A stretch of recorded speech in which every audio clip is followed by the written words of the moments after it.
ஸ்ரீ குருப்யோ நமக. குருர் பிரம்மா குருர் விஷ்ணுர் குருர் தேவோ மகேஸ்வரக குரு சாட்சாத் பரம் பிரம்ம தஸ்மை ஸ்ரீ குரவே நமக. சதாசிவசமாரம்பாம் சங்கராச்சாரிய மத்தியமாம் அஸ்மதாச்சாரிய பர்யந்தாம் வந்தே குரு பரம்பராம். குரவே சர்வலோகானாம் விஷஜே பவரோகிணாம் நிதயே சர்வவித்யானாம் தட்சிணாமூர்த்தயே நமக. ஸ்ருதிஸ்மிருதிபுராணானாம் ஆலயம் கருணாலயம் நமாமி பகவத்பாதம் சங்கரம் லோகசங்கரம். சதாத்மத்யானநிரதம் விஷயேபிய பராங்முகம் நௌமி சாஸ்திரேஷு நிஷ்ணாதம் சந்திரசேகர பாரதீம். விவேகினம் மகாப்ரக்யம் தைரியௌதாரிய க்ஷமாநிதிம் சதா அபிநவபூர்வம் தம் வித்யாதீர்த்தகுரும் பஜே. பாரதி கருணாபாத்திரம் பாரதி பதபூஷணம் பாரதி பதபாரூடம் பாரதி தீர்த்தமாஸ்ரயே.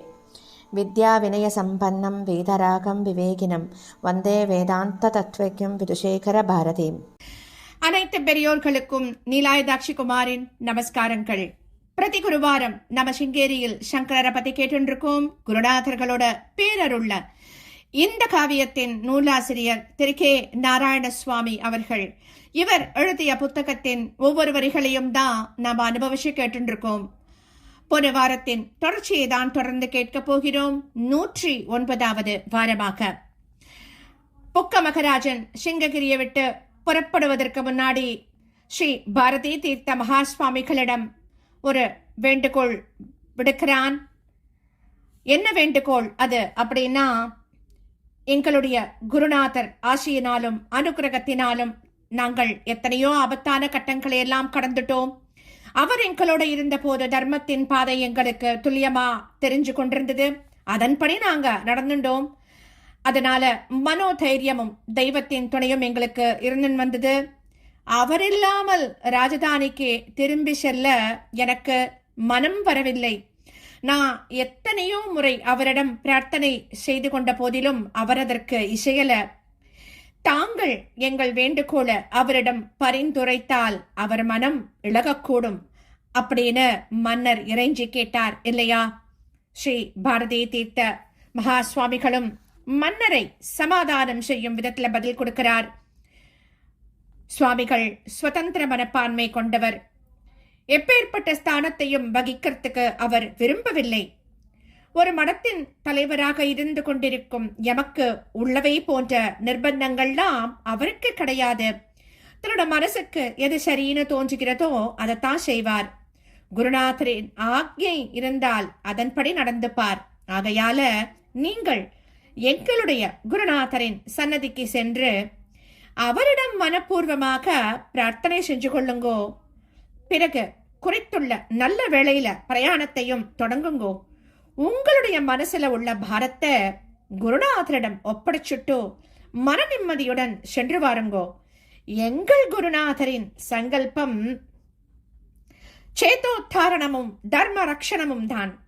அவற்றை நிறைவேற்ற சுவாமிகள் உங்கள் ராஜதானிக்கு ஏதோ ஒரு நாளைக்கு நிச்சயமாக வந்து சேர்வார். கவலைப்பட வேண்டாம் அப்படின்னு சொல்றார். அதை கேட்டதும் புக்க மகராஜனுக்கு கொஞ்சம் மனசு சமாதானமாகிறது. மந்திராட்சதைய வாங்கிண்டோ பரம பக்தியோட ஸ்ரீ வித்யாசங்கரோட ஆலயத்திற்கு வரான் புக்க மகராஜன். ஆலயம் சந்தடியற்று இருக்கு. ஒற்றுமே யாருமே இல்ல ஆலயத்துல. உள்ள அரை இருட்டா இருக்கு. தூரத்துல கற்ப கிரகத்துல மூலஸ்தானத்துல மட்டும் ஒரே ஒரு தீபம் மங்கலான ஒரு ஒளிய தந்தன்றிருக்கு.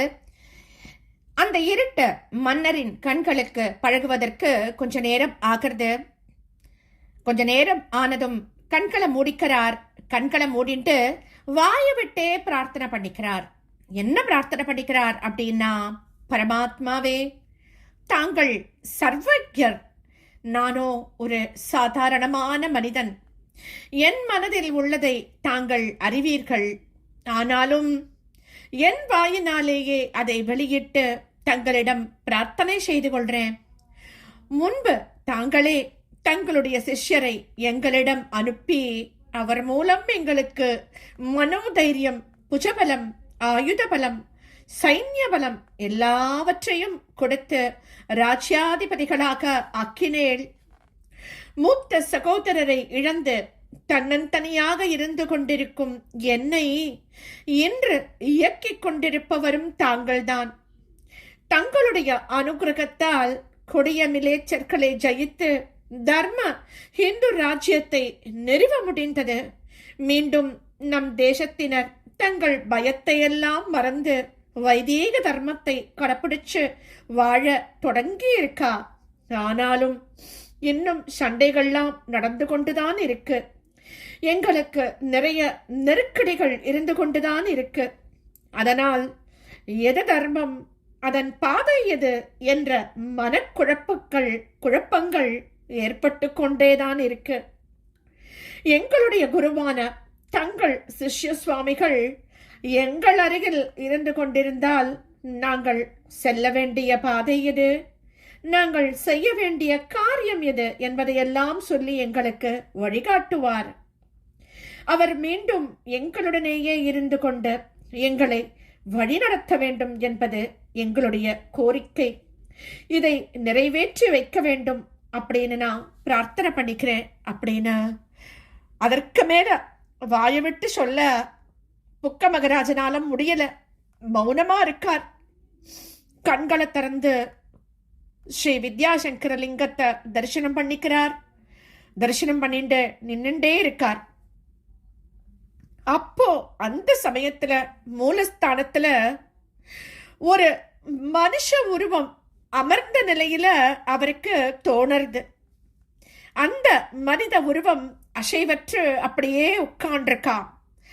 ஓம் ஓம் அப்படின்னு பிரணவ மந்திரத்தோட ஒலி அங்கிருந்து மெல்லிசா வந்துருக்காம். யாரை தம்முடன் அழைத்து செல்ல வேண்டும் அப்படின்னு பரம பக்தியுடன் விரும்பிக் கொண்டிருந்தாரோ அந்த ஆச்சாரிய மகாபுருஷர் தான் அந்த மனித உருவத்தினர் அப்படின்னு அரசர் பயபக்தியோட உணர்ந்த போது அவருடைய உடம்பு மெய் சிலிர்த்து போயிடுத்து. ஆஹா, என் மனதில் கோவில் கொண்டிருக்கும் குரு அல்லவா இந்த ஏகாந்த சன்னிவேசத்துல அமர்ந்துண்டு தியானத்தில் ஆழ்ந்திருக்கார். நான் வாய்விட்டு பேசியதெல்லாம் அவருடைய தியானத்திற்கு ஒருவேளை இடையூறாக இருந்திருக்குமோ, அபச்சாரம் இழைத்து விட்டேனோ அப்படின்னு வருத்தமும் படுறார். மேலும் சிறிது நேரம் மௌனமாக கைகூப்பி நின்றுட்டு தன்னோட குருவை மனசுல நினைத்து அவருக்கான சில நமஸ்காரங்களை பண்றார். பிறகு சந்தடி செய்யாம ஆலயத்தை விட்டு வெளியேறார் புக்க மகராஜன். குறித்த நல்ல வேளையில அரசர் தன்னோட பிரயாணத்தை தொடங்கணும் இல்லையா? குருநாதரை தரிசனம் பண்ணி ஆசி பெற்றீர்களா அப்படின்னு அரசரிடம் வினவினார். ஆம், நம் எல்லோருக்கும் குருநாதராக விளங்கிக் கொண்டிருக்கும் ஈஸ்வரரை தரிசனம் பண்ணி பிரார்த்தனை செய்து கொண்டேன். எனக்கும் எங்கள் அரசாங்கத்துக்கும் குருவாக வழிகாட்ட அனுக்கிரகம் செய்து கொண்டிருந்த ஆச்சாரியரும் அங்கேயே தியானத்துல ஆழ்ந்திருக்கார். ஆனால் அவரிடம் விடை பெற்றுக் கொள்ள முடியவில்லை அப்படின்னு நான் தழுக்க சொல்லிட்டு ஆலயத்துல என்ன நடந்தது அப்படிங்கறத விவரிக்கிறார் புக்க மகராஜன். அப்போ ஆச்சாரியர் ஸ்ரீ பாரதி கிருஷ்ண தீர்த்தர் தம்முடைய வலக்கரத்தை உயர்த்தி அபயமுத்திரைய காட்டி அவரை ஆசுவாசப்படுத்துறார். பிறகு சில நல்ல வார்த்தைகளை எல்லாம் சொல்றார். மன்னரே, உங்களுடைய குரு சுவாமிகள் தெய்வாம்சத்தோட ஜனித்தவர், அவதார புருஷர். அவருக்கென்று அவதார காரியங்கள்லாம் நிறைய உள்ளது. அதே சமயத்துல அவர் பரம வைராக்கியம் கொண்ட ஞானியும் கூட.